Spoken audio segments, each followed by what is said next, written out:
How did they call you when you were little? I have a history from where I was younger. I was called Mekin. Why? Because that my artistic name in the community, because my mother was a Dominican woman and she married my father in Aruba, and in Aruba a ship used to come and I was very rebellious, and the ship's name was Mekin, and my auntie who passed away gave me that name because you like that ship so much, because I used to tell her I like it because it's very pretty, there's a lot of happy people on it, so that's why I got that name of calling me Mekin, because I was a very happy person up until today. So people are finding out your name. Well, my name in the community is also Mekin. That's how I'm known. Well, generals, what do you say? Padrino, we saw you very activated and moving on Saturday and all the days, activating all of us, the military units going to the communities, and then yesterday doing the worksheet and activating the new situation to the protection of the country, in this case the coastline of the 15 municipalities of the Sucre state. What did you go through, men of the people, journals of the homeland? Well, my commander, we saw this situation as a very important situation. Definitely it's a success that it's marching the revolutionary doctrine, not only the military doctrine but the national doctrine, the popular military political doctrine, which is the one that we're writing today. A true doctrine, because we are doing it on the terrain, not on a screen, not on a desk. We are doing it from the territories together with the people. It has never happened before, because you have to remember that the armed forces in Latin America wanted to be turned into security organizations and occupation forces, constituted and making the armies as occupation armies to contain the people, to protect the privilege of the elite, political elites and the oligarchies. So all of that made people see the militaries with a distance, not only because they had arms on them and a lot of power, but also because it was an armed forces that was far away and turning their backs on the people and protecting the interest of the oligarchy. So that was a reality, and that reality was broken by Commander Hugo Chavez when he got into power, and the Bolivarian Revolution started from the economical, political, and military movement. Today, my commander-in-chief, I have to say here in front of you, to you, President, that you have understood the doctrine and you have deepened that doctrine, that union, that civic military union that in 2004 Chavez talked about. It has evolved to the popular fusion with the military and the police, and that is a strategy that you came up with, and we are writing it and we are turning it into a reality every day. So I say this is a successful date in what is regarding the military popular doctrine of Venezuela.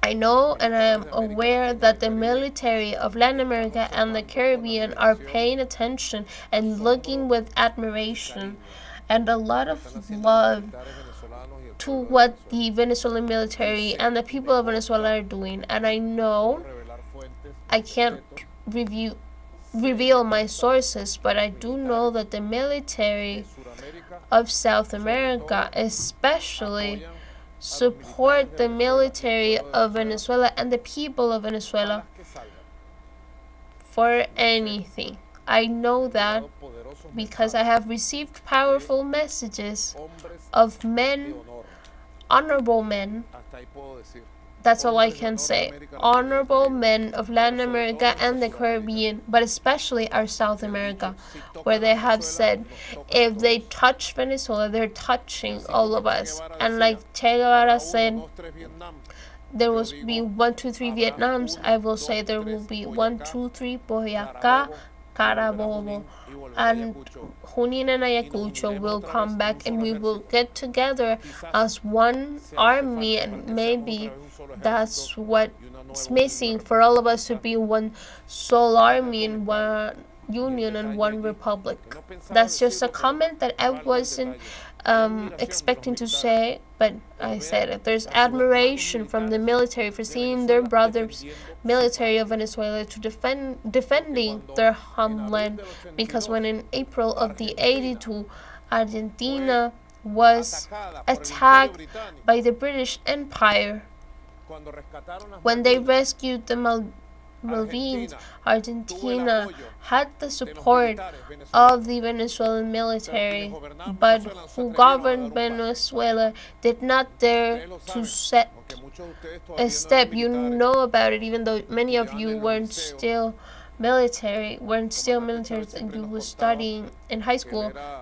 Commander Chavez always used to tell us that he was an official in the academy, and the military academy was very outraged when they saw the British Empire to attack Argentina. All of Latin America had to join together to defend Argentina, and this reflection was done and was sent to me in a communication of some people for some country. Jorge, you know, because I commented to him, and Diosdado, there's admiration from the people, from the popular movements, but especially there's great admiration.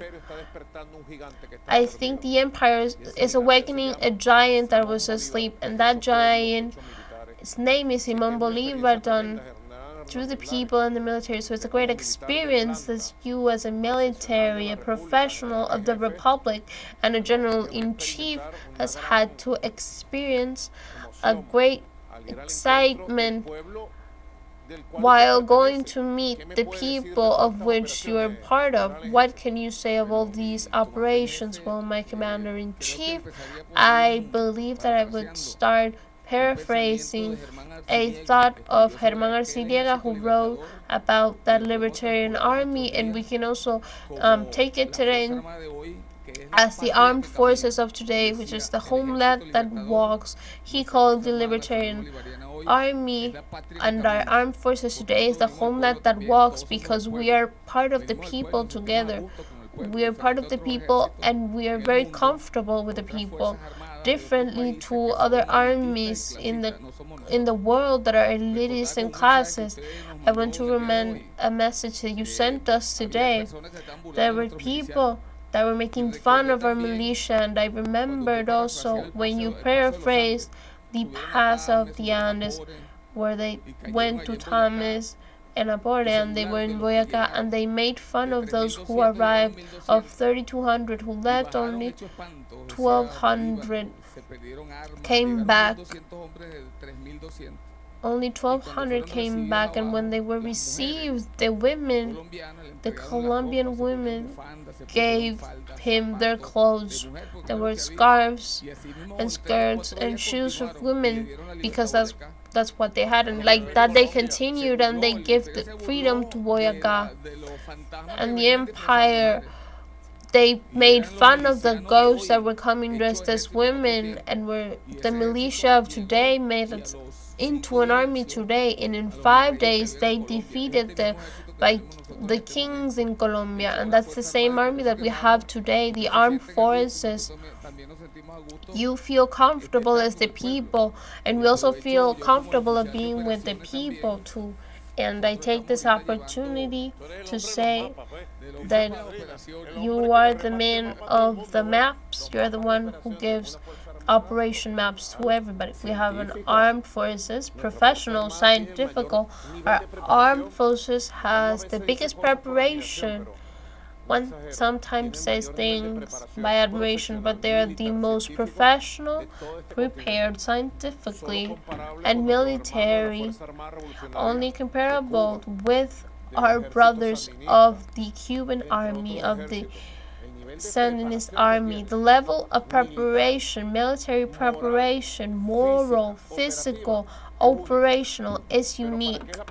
But what is preparation for? To defend the sovereignty, the peace, not to take the wealth of someone's petroleum, not to invade and bomb other people. It's an armed forces, just like Bolivar's. And I always say that the army, the United Army, regrouped itself in the 21st century, and here we have it. It's the original army. It's the homeland that marches, as Hernandez Lares says. They underestimated crazy Bolivar. That's how they called him. They talked about the militias. There's something here and something there. There's a militia. They are the terror of the empires, and that's why the Bolivarian militia will turn itself into the terror of the empire.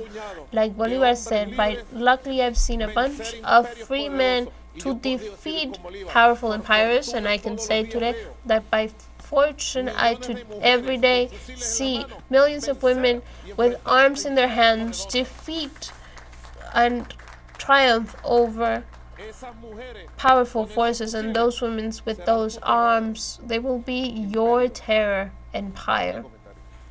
Okay. Thank you, my Commander-in-Chief. This military doctrine that we currently have implanted by our Supreme then Eternal Commander Hugo Chavez, we are taking it to the people by order of our current Commander-in-Chief. It was a calling, there was a recruitment where you went to the military units. We gave you a gun, and we also gave you a place where you would combat. We organized ourselves very quickly in combat groups, and then we started doing these weekends, these last 2-3 weekends, what we call the increase of the operational systems, which is the inclusion and operation of the combat. All of us, in accordance with the Article 326 of our Constitution, which talks about our national defense, we should consider us Venezuelan. This state helps us, but we as a nation, as people, are the responsible and the co-responsibility of all of us together. Bolivar was born, and in the year 19 he said moral and rights, which are our first necessities. We include them both as increasing elements of the power of combat and the levels of combat readiness that we have. This moral and the lights, what are they? They are the intangible factors. They can't be measured. We have men, we have equipment, and we are prepared people, professional people.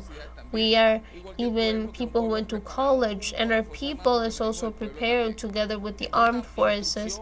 So all of these instructions have to do with the lights, and the moral has to do with these potential elements that strengthens the willingness to fight in the Venezuelans. So he left these two intangibles, moral and lights, and our organizational skills and the arms that the Venezuelan people have. So our Commander-in-Chief sends us to the people who are also our family, and that's why we have accomplished, and I will turn into the spokesperson of the armed forces. When the people went back to the military units, they felt at home, they were fed, they ate for free, they ate a lot, and they were also taught. We even gave them a book, the Blue Book of the Commander, which has a prelude from you.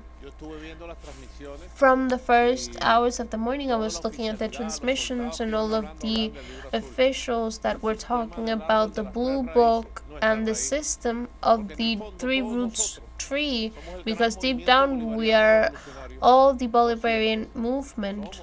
We are. Now we are the people in arms. We have built a popular movement in arms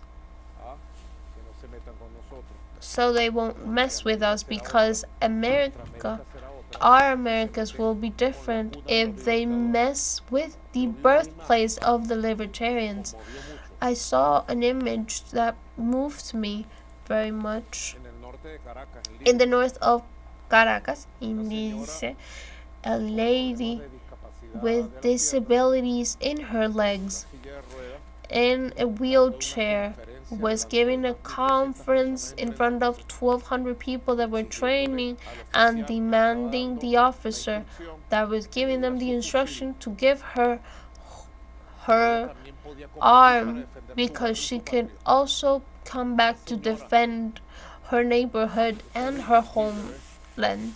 And lady, that's the intangible, the value, because that lady in her wheelchair asked for her arms to defend her children, her grandchildren, her neighborhood, her homeland. Just imagine what all of the rest are willing to give for their homeland. They have awakening a giant that was not sleeping but was observing. It's not observing anymore. It's active. It's the homeland movement. We have here the Major General Romero Bolivar,